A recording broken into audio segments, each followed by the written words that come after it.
But Justin, this isn't art I'm hanging on my wall. It's a microphone. I don't care what it looks like. I care what it sounds like. Hello friends, this is Justin Marr at the Tree Cave, and I'm here with you in my workshop to talk about microphones. And we're not working on microphones today, but I just like the aesthetic of my workshop. So if you're anything like me, you spend a lot of time on the internet looking at microphone reviews. It's an occupational hazard. And the thing that keeps coming up is SM7B killer. Why would anyone want to kill the SM7B? It seems every microphone manufacturer is trying to make a low-cost, durable, either USB or XLR dynamic microphone to take the place of this guy, the Shure SM7B. So before we talk about why everyone's trying to replace it, let's talk about why it's the king. If you're a microphone manufacturer, then you've probably introduced a competitor to this microphone within the last 3 years. Everyone's doing it. It's the new way to get street cred. So why is this such a legendary microphone, and why is every manufacturer trying to develop their own? The 7B is the current iteration of a microphone that was introduced in the 1970s, and it can trace its lineage back to the 1950s and early 60s in the SM5. It was just a monstrous microphone. It looked like there was a blimp in shot all the time. Legend has it that Shure gave its design team the Unidyne 3, the capsule from the SM58, and an unlimited budget with no restrictions to develop the best dynamic microphone that the company possibly could. A few decades later, we get the 7B. It also doesn't hurt to have Thriller on your resume. Yes, Michael Jackson's Thriller.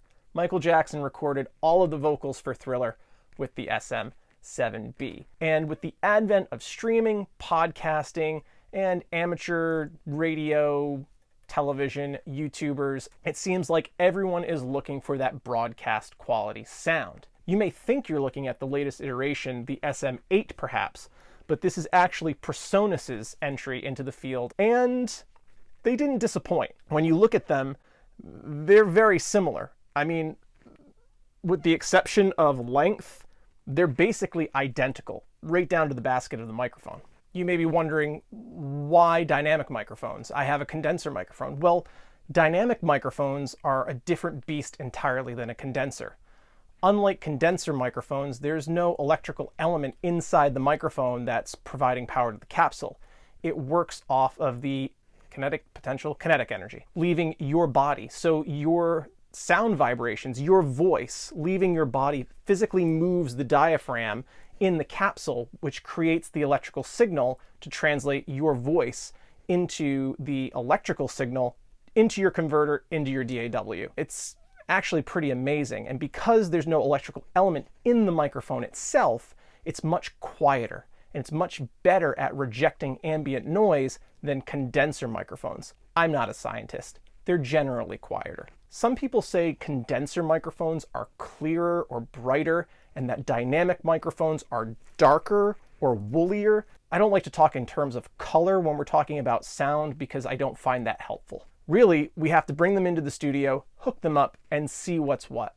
So this is my personal microphone. I paid for it. It's not on loan to me. This is not paid promotion. I'm putting these microphones up next to each other because my clients are often looking for an entry level to professional level broadcast style dynamic microphone for their home studio uses. And I think Presonus nailed it. I mean, they look for the most part identical. They've improved upon much of the design of the 7B. I think the shock mount design is actually more effective than the 7B. It doesn't restrict the movement of the microphone, unlike the 7B, which gets stuck on itself. And I mean, I'm always deathly afraid of ripping this wire out of the 7B and then it doesn't work. Again, I mean, Presonus really seems to have taken design, aesthetic, construction, very similar. I'm really impressed. They both feel really well built. The 7B is a little bit awkwarder, a little bit heavier, but the PD-70, you have eyes, you can see. They're basically identical microphones. The other cool thing here is that the puffer screen for plosives that you get with the SM7B will actually fit on the PD-70. Exactly. But Justin, this isn't art I'm hanging on my wall. It's a microphone. I don't care what it looks like. I care what it sounds like. Okay, so here we are in the control room, and I have both the PD-70 and the SM7B hooked into my interface, and what you're hearing is each microphone on its own channel, no post-processing, no equalization. This is just the microphone. Let me try and isolate each mic here. So this is the PD-70, and this is the SM7B. They're both very quiet. The PD-70 does seem to be a little bit louder than the SM7B. It seems to have more internal gain than the 7B, which is a little quieter. The 70 is set to 6, and the 7B is turned all the way up to 8, which is the max on my interface. They both seem to reject similarly tapping on the desk. They both seem to reject similarly tapping.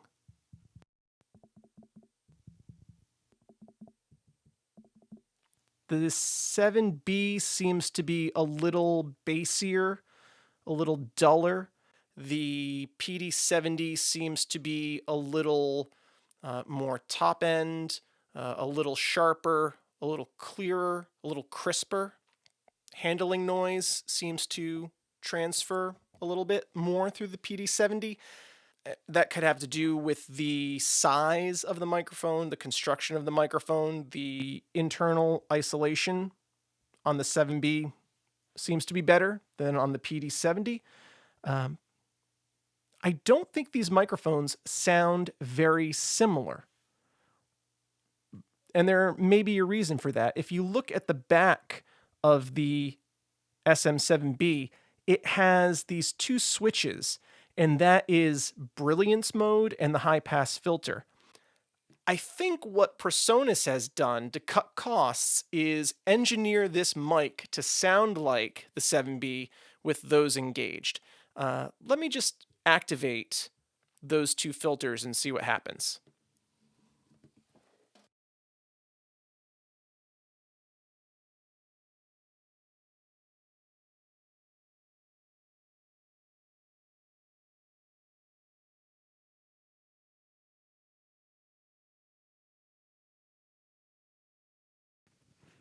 So I've now engaged brilliance mode and the high pass filter, and these mics sound very similar.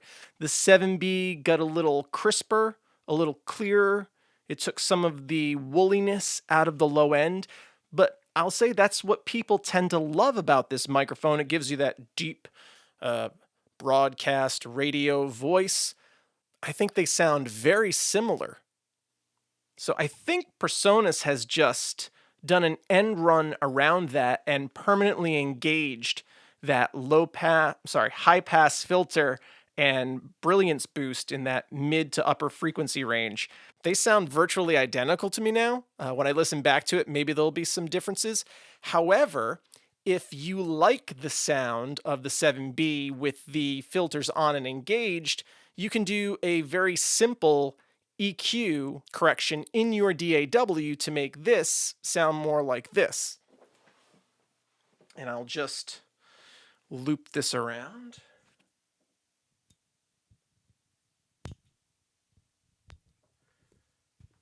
And now in my DAW, I will turn on this signal processing. And again, now these microphones sound very similar to me. The PD-70 has that low end fullness. It got a little woollier than it was on its own. And that was a very simple EQ shift that I implemented for this mic to sound like the the SM7B. A very simple EQ curve. I'm using a Neve type equalizer. I'll put a screenshot up there so you can see what I did. And now, again, similar to when I put the 7B into its high pass filter and brilliance boost, the PD-70 now has that deeper resonance. Why am I making this video? I have a lot of clients who think about adding a dynamic microphone to their locker. Certainly in the summer months here at the Tree Cave, we've employed the SM7B in our booth when we have our air conditioner running in the summer. It gets really hot and humid here in New England, and some of the condenser mics that we normally run wind up picking up the vibration from the air conditioner, and it's problematic. So we've been using the 7B. I love this mic. I'm not looking for a 7B killer. However, the 7B, it's a notoriously quiet microphone and sure tells you in their information that you need to run something like a cloud lifter or a FET head, an inline preamplifier, into this microphone to get the necessary volume. Most intro level preamplifiers do not have enough gain to power the 7B. You bought a $400 microphone and then you need to spend another $100 to be able to use it with your equipment. The PD-70 out of the box is $130. So you can buy two PD-70s to one 7B. And even after buying a FET head or a cloud lifter, you're still under a SM7B. I love the 7B. I'm not looking for a killer, but if you are looking to add a dynamic microphone to your locker, I think the PD-70 is a great addition. I think if Shure was designing this mic today in 2021, it would probably look and sound very similar to the PD-70. At a stage now where components and technology is just superior to where it was even 20 years ago when this mic rolled off the line. As Josh Scott of JHS Show often says, we have either gone to the moon or faked it, both of which are impressive. This is not rocket science. This is really old technology that's been around since the 50s. Either of these mics are going to allow you to make some great recordings. So remember to think scrappy, be brave. If you like either of these microphones, I think they'd be a great addition to your locker. Thank you for tuning in.